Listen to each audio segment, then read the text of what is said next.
Habari za majira haya ya jioni ya saa tatu. Ningependa kutoa utaratibu na taarifa ya habari kuhusu Kigamboni majira ya saa tatu, ajali iliyoweza kutokea ya bodaboda ambayo imeweza kuleta mtafaruko ambao umeweza kuleta shida kidogo upande wa jijini Dar es Salaam. Pia bila kukosea ningeweza kukukumbusha pia kuangazia tukio la Morogoro lililoweza kuleta changamoto kwa ufugaji wa nyoka wa mwananchi mmoja aliyeweza kumiliki nyoka takribani miaka 8.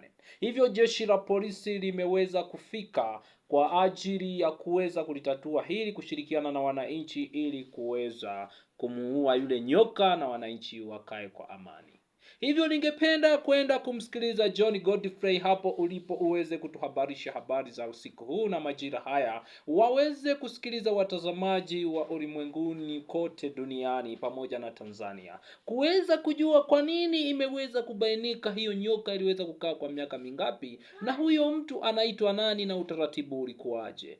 Hivyo napenda usitoke katika chaneli hii, uweze kusubiria moja kwa moja na tuende kwenda kumsikiliza. Unazungumza na Aidan Watara comedian kutoka Radio Matete.